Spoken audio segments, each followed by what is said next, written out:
Dear journalists, dear guests, welcome to the press conference. We are very delighted to welcome the President of the European Commission, Ursula von der Leyen, and the NATO Secretary General, Jens Stoltenberg, here in Tallinn on the 24th February. The Prime Minister Kaja Kallas, the President of the European Commission, Ursula von der Leyen, and the Secretary General of NATO, Jens Stoltenberg, have just concluded their trilateral meeting and will deliver short remarks. After that, it is possible for media to ask questions. The press conference is in English with simultaneous translation into Estonian. First, Prime Minister Kaja Kallas, the floor is yours. Thank you. Dear journalists, it is my great pleasure to see so many of you here today as it is our Independence Day. Dear Jens, dear Ursula, I'm so glad that you accepted my invitation to join us here on our Independence Day when we celebrate our 105th anniversary of Estonia. This means a lot to me, and it also means a lot to Estonian people, so thank you for being here. Let me start by sharing a thought by Diacedes. The secret to happiness is freedom, and the secret to freedom is courage. Estonia had the courage to fight for our freedom. The same applies to our Ukrainian friends. Their fight for freedom today is a reminder that freedom is not given and it needs constant care. Freedom also needs friends and partners. 31 years ago, when Estonia restored its independence after the Soviet occupation, we set as our foreign and defense policy motto, "We are never alone again." Jens, Ursula, your presence here today is its embodiment. Estonia is a proud member of the European Union and NATO. NATO and the European Union are the cornerstones of not only our freedom and security, but that of the whole Europe. Gray areas, however, create instability and lead to war. They must become the thing in the past. That is why Ukraine's place is in the European Union and after the end of the war also in NATO. For Estonians, the 24th of February has always been about celebrating freedom. We know that freedom comes at a price. You need to fight for it. Allied presence here in Estonia contributes every day to the security of our country and the alliance as a whole. But Estonia takes its own part of the burden increasingly seriously. We have been significantly boosting our defense spending. It's nearly 3% now. The will of the Estonian people to defend our country is unwavering. The number of volunteers who wish to contribute to national defense has considerably increased. Today, Ukrainians are showing unprecedented courage and commitment in defending their country. The free world needs to show the same courage and support to Ukraine until the last Russian soldier has left Ukraine. Ukraine must win and the aggressor must be pushed back. For this, we must also believe in Ukraine's victory. Ukraine needs enough weapons and ammunition to win the war. That is why I propose that EU member states jointly procure ammunition for Ukraine. During the pandemic, we were able to react quickly to jointly procure vaccines. Let us act quickly now and send more ammunition to Ukraine. We must keep in mind that the threat Russia poses is a long-term one. In addition to the conventional war, they are also waging a hybrid war to create chaos and divide us. All European countries need to invest more in their own defense and resilience. We cannot be afraid of Russian terror tactics. If we fall for Russia's threats, we will wake up in a much more dangerous world. Ukraine and Russia's other neighbors are not afraid. So why should those countries who are further from Ukraine be afraid? The way this war against Ukraine ends will define peace for generations to come.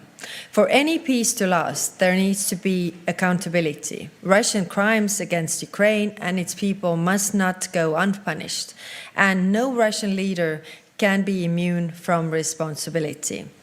As Team Europe and Team NATO, we have shown significant unity and resolve over the past year. Looking ahead, these are key words we must take with us: courage, belief, accountability, and leave no room for fear. Thank you. Thank you. The President of the European Commission, Ursula von der Leyen, please. Yes, thank you, Prime Minister, Secretary General, dear Jens, dear Kaja. Thank you very much for hosting us in Tallinn on such a special day. Indeed, the day when 105 years ago, Estonia declared its independence. Estonia's determination to remain a free and independent country has been put to the test time and again. But independence was finally restored on the 20th of August 1991. And I also want to share a thought or quote of a famous Estonian, the former president, Lennart Meri, who said, "Europe is not geography.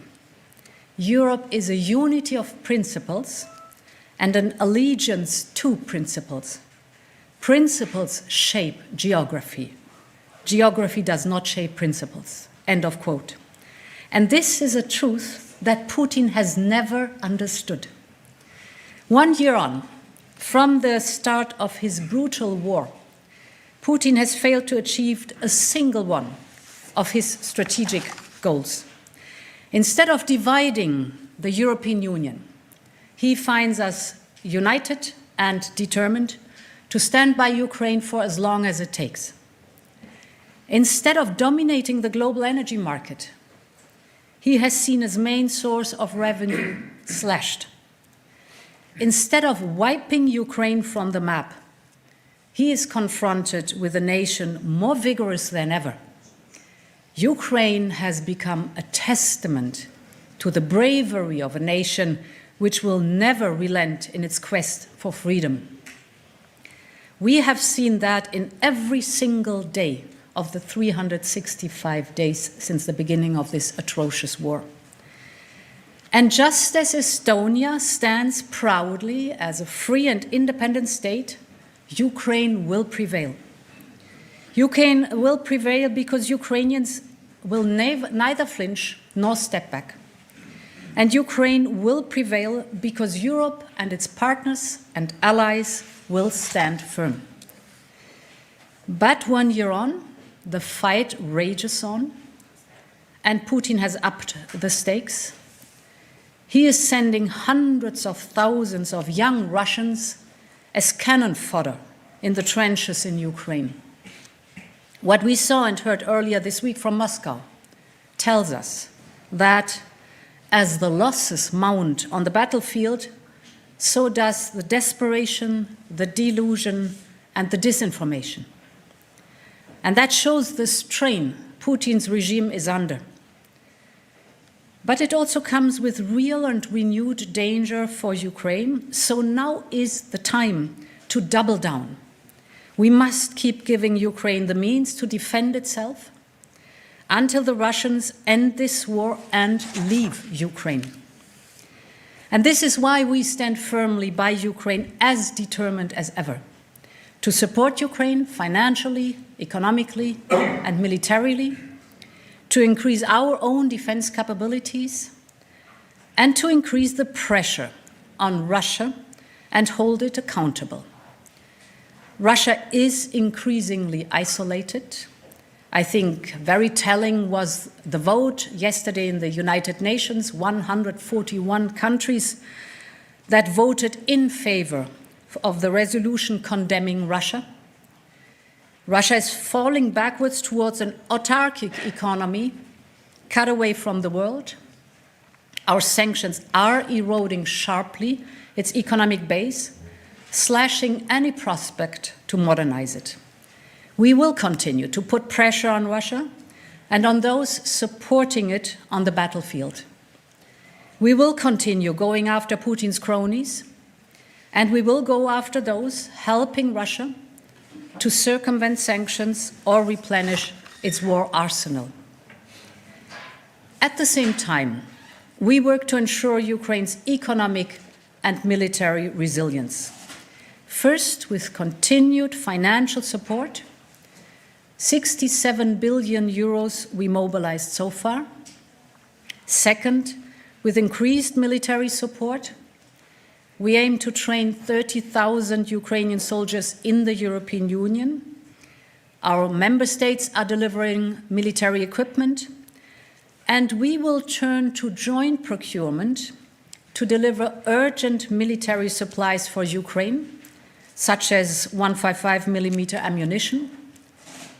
Equally important is to work with our defense industry to ramp up the production of this ammunition and other equipment needed by Ukrainian forces, but also to replenish our own stocks. And dear Kaya, you rightly so brought attention to this at the last European Council, and we are taking action.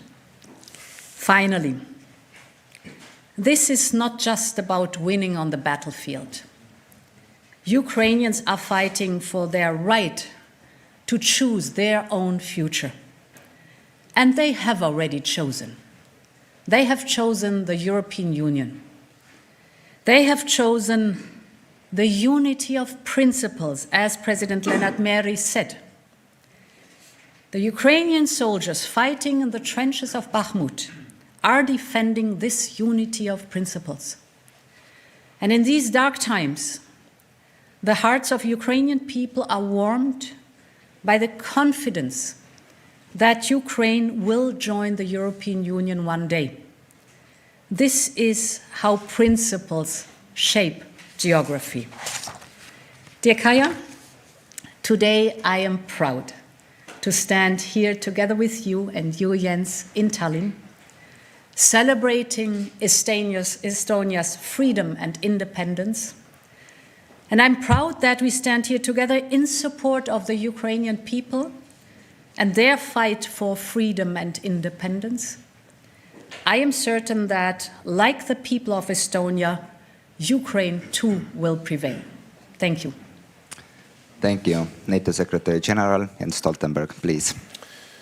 Prime Minister Kaya, congratulations on Estonia's Independence Day, and President von der Leyen, dear Ursula, it's an honor to be together with both of you here in Tallinn today on this very symbolic day. Over 100 years ago, Estonian troops fought bravely for their freedom and independence. Independence was short-lived, but the Estonian people never gave up. And with the fall of the Iron Curtain, you regained your freedom. And thank you so much for inviting me to be part of the celebrations today. The flag raising ceremony and the wreath laying ceremony was really moving, and it demonstrates how much you value your freedom. Your history is a strong reminder that we cannot take our freedom for granted. Freedom is not for free. We must fight for it every day. Today, it is the Ukrainian people who are bravely fighting for their freedom. And despite a dark year of despair and destruction, their determination and courage will no doubt prevail. 1 year ago, President Putin launched his full-fledged invasion of Ukraine, an illegal war of aggression, in blatant breach of basic international rules. He wanted to break the will of the Ukrainian people, and he wanted to break our unity.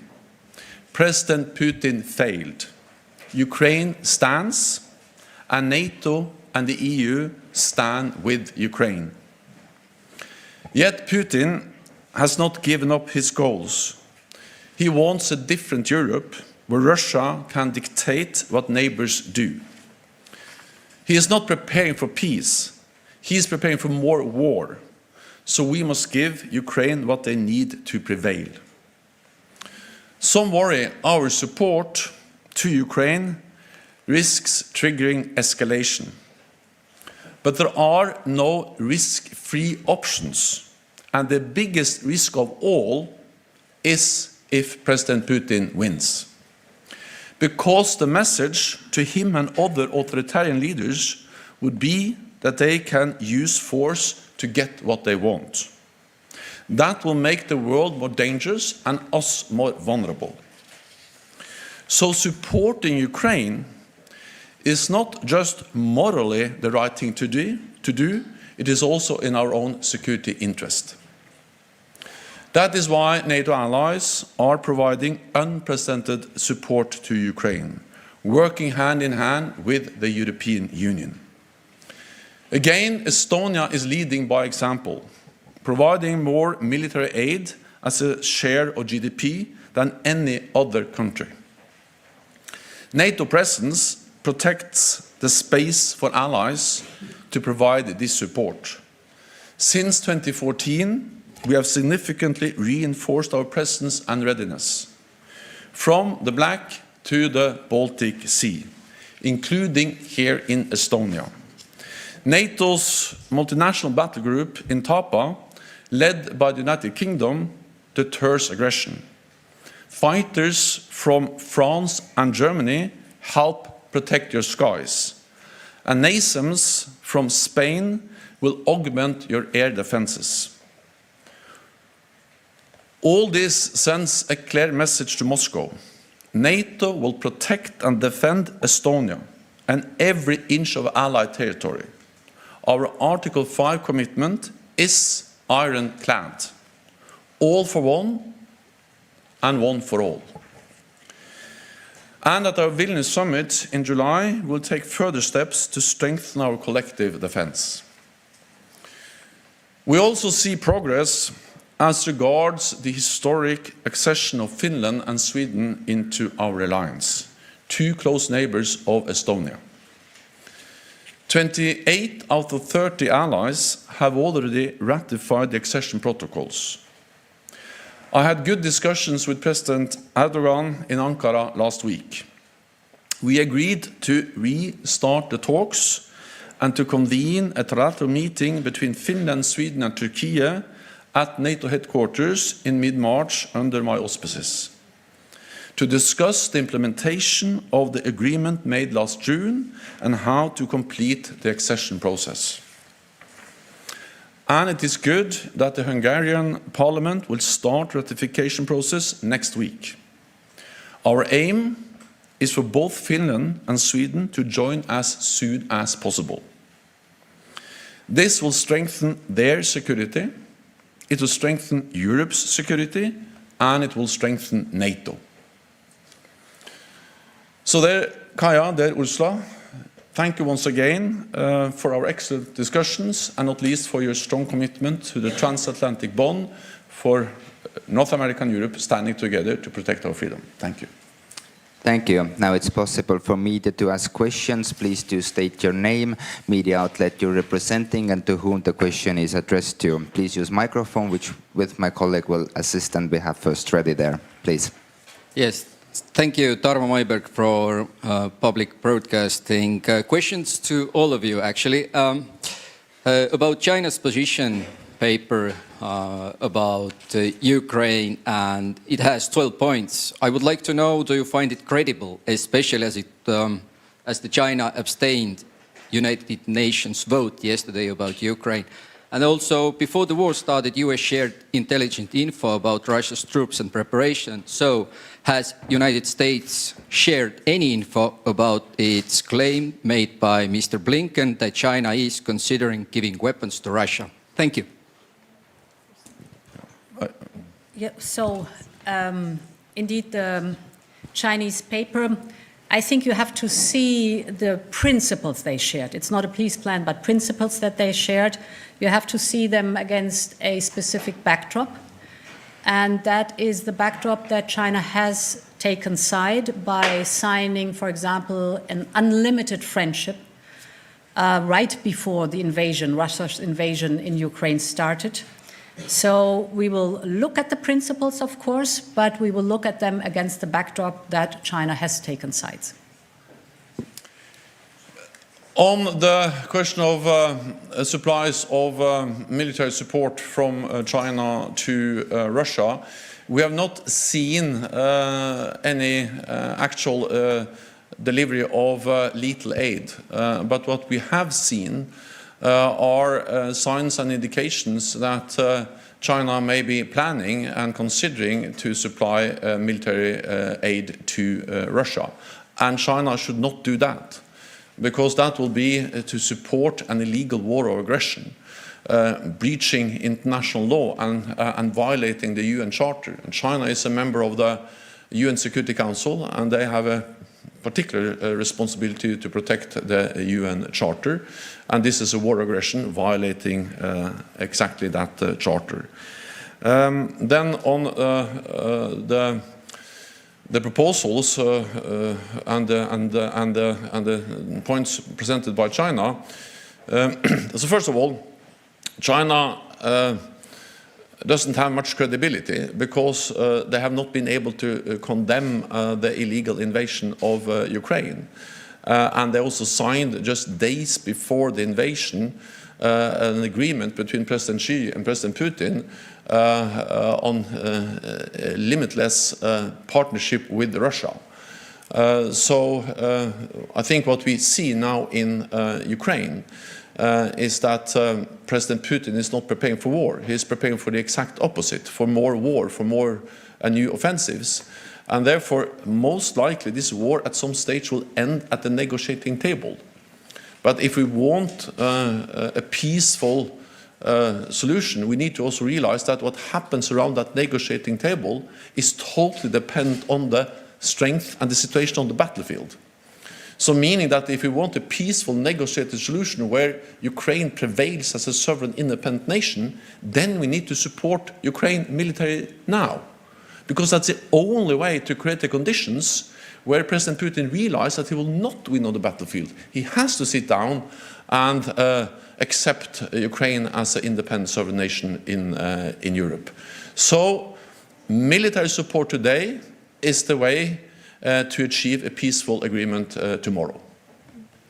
Yes, actually, I have nothing really to add, because all was said. UN Charter is also something that China is and should be respecting, and it says the principles of territorial integrity and also the right to defend one's country and sovereignty.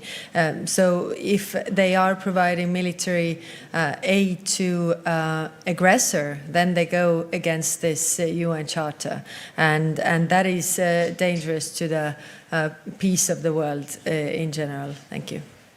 We have a next one. Ready, please. My name is Külli Kapper and I come from the Postimees. I have one question to the President of the European Commission and one question to the Secretary General of the NATO. To the Commission, what measures will you take to prevent the circumvention of the European sanctions by the third countries? And to the NATO Secretary General, how NATO will help Moldova to secure its defense against Russia? So we are, in our sanction packages, we are increasing the measures to make sure that there are neither loopholes nor a circumvention. We have a sanctions envoy, David O'Sullivan, who is traveling to different third countries to reinforce the message that any kind of circumvention of sanctions will have consequences. For example, we have included in our sanctions packages the possibility to list persons or entities that are even from third countries that are circumventing the sanctions by exporting goods from or importing goods to third countries from the European Union and then bringing them to Russia. So here, increasingly, we are giving a very clear message. This will not be tolerated, and this will have consequences. On Moldova, of course, we are concerned when we see the challenges they face, and that's a direct consequence of the war in Ukraine. Moldova is a close and highly valued partner of NATO.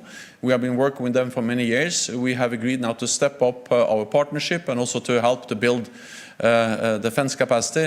We have a tailored defense capacity building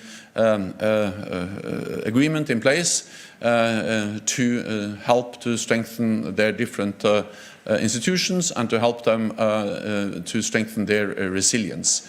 We also welcome, of course, efforts by individual allies. I also know that the European Union is doing a lot to support Moldova, because I think if there's one lesson that at least we can learn from the war in Ukraine, is the importance of supporting those countries which are vulnerable for Russian aggression as soon as possible. And that also applies for Moldova. That's the reason why I need to work more closely and provide more support to Moldova. Thank you. Next one, please.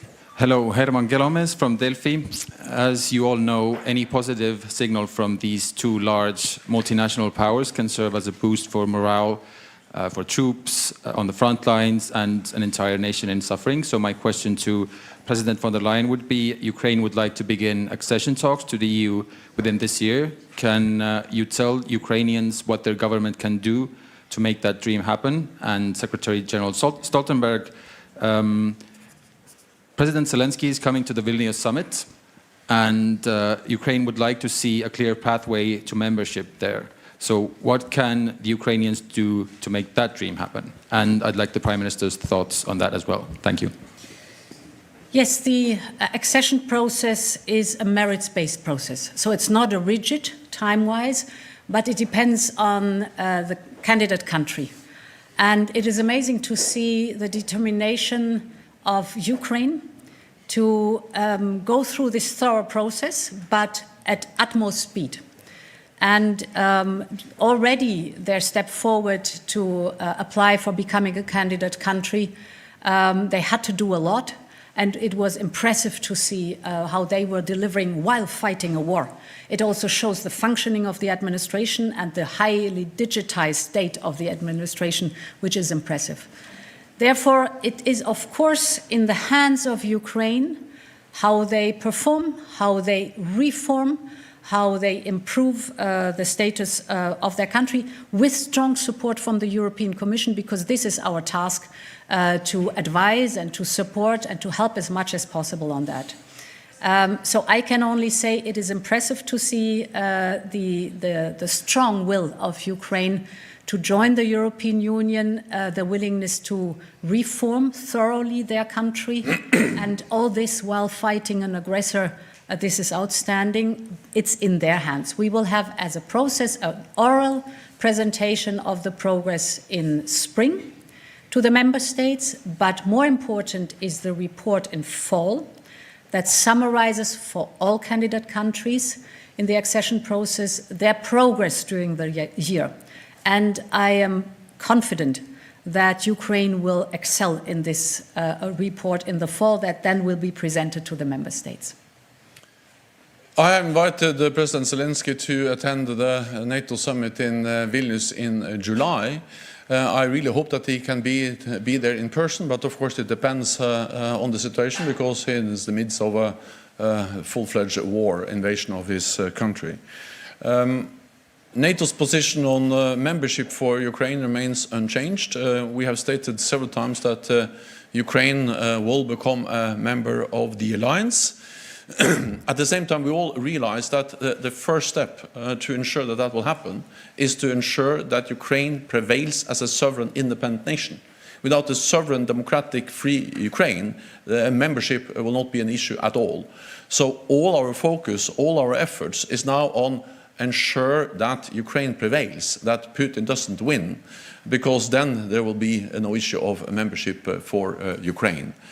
Then when this war ends, then of course we need to ensure that history doesn't repeat itself, because there is a pattern of Russian aggression. Georgia in 2008, Crimea and Eastern Donbass in 2014, and then the full-fledged invasion last year. And we need to make sure that when the war ends now, that Russia is not able to continue to chip away at European security, and we need to break this cycle of Russian aggression. This will be about enabling the Ukrainians to have strong armed forces themselves, so they can deter aggression themselves. But it will also be an issue of creating the framework and the political framework that sends a clear message to Moscow that they cannot continue to attack an independent, sovereign, democratic neighbor, Ukraine. So we need to help Ukraine move forward on the Euro-Atlantic path. Ukraine is part of the Euro-Atlantic family, and the first step is to ensure that Ukraine prevails as a sovereign nation. To add to that, gray areas are a source of conflict and war, and that's why NATO has been the peace project. We have to believe in Ukraine, and therefore we also have to give military aid so that Ukraine can defend themselves, and then when the war is over, then move on with the open door policy of NATO. Thank you. Next one, please. Mari Selran for German Public Broadcaster ARD. Question to the Secretary General. You mentioned talks with Turkey. How can NATO act on Turkey in order to speed up Sweden's joining process? So, first of all, this is a priority for NATO and for me. And I'm confident that both Finland and Sweden will become full members of the alliance. Second, I have just met with President Erdogan, and of course we discussed also how we can make progress on the accession of Finland and Sweden, and we agreed to restart the talks, to convene a meeting in Brussels at the NATO headquarters with Finland, Sweden, and Turkey, and we need to also understand that so far this has been the quickest accession process in NATO's modern history. Finland and Sweden applied in May last year. Already in June, 30 allies, also Turkey, decided to invite them. And we also, all 30 allies agreed, including Turkey, on the accession protocols, and all 30 allies have signed these accession protocols. Then 28 out of 30 allies have already ratified in the national parliaments. The Hungarian parliament had made it clear that they would start the accession process, also the discussions and the decisions next week. And then on Finland and Sweden, I cannot guarantee you any specific date, but on Finland, Turkey has made it clear that they don't see any problems with ratification. With Sweden, some issues still remains. I have made it clear that both Finland and Sweden have lived up to their commitments they signed up to at the NATO summit last year. So I think the time has come to ratify both of them now. But of course, Turkey has another position, and then we have this trilateral mechanism to address how to ensure that the accession process continues to move forward. And the most important thing is not whether Finland and Sweden joins exactly at the same time. The most important thing is that they join as soon as possible. If you can briefly add one more thing, and that is that we need to also understand that Finland and Sweden are in a total different place now. They're much more secure now than before they applied. Because as part of the accession process, they have now been integrated more and more into NATO's civilian and military structures, defense planning, capability targets. We exercise more together. NATO has increased its presence. Different allies have also provided bilateral security assurances. So it's absolutely inconceivable that Finland or Sweden will be faced with any military threats from Russia without NATO reacting. So we are making a lot of progress. We have come a long way already, and I'm confident that we'll also finalize this process. So, and time for final question, please. James Bayes from Al Jazeera. Secretary General, I've already asked you this once this week, but please, can you tell us what evidence you have that China is thinking of giving weapons to Russia? And to all three of you, I know this is the final question, so very quickly and directly, you're here for Estonia's independence, but what message directly to President Putin do you want to send today about Ukraine's independence? Well, we are monitoring closely what China is doing, and we have seen signs that they may be considering and planning to send lethal aid to Russia. This will be a very big mistake. This is very serious, and that's also why the United States and other allies have conveyed so clearly that this should not happen.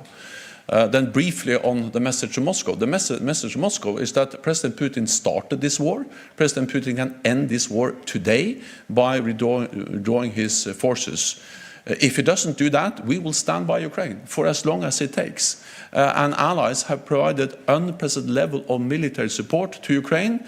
Because this is about Ukraine, it will be a tragedy if President Putin wins for the Ukrainians, but it will be dangerous for all of us. And therefore, this is in our own security interest to ensure that Ukraine prevails. Ukraine is not only fighting for its own independence and territorial integrity, but also for universal values. And these are the values of peace, respect for the international law, respect for the UN Charter, and therefore Ukraine is not only fighting for its independence, but also for all of us. And we will stand by Ukraine for as long as it takes. We have shown resilience, unity, and determination during the last 12 months, and President Putin can bet on the fact that this will be doubled down in resolve, unity, and determination to stand by Ukraine. Yes, we are united, as shown, and we are united behind Ukraine, and Russia can't win this war. So sooner Russia realizes that this aggression was a mistake, the better to everybody. Thank you. So thank you, everyone. This concludes the press conference. Thank you for attending. Thank you for following online. Have a great afternoon. Head aastapäeva.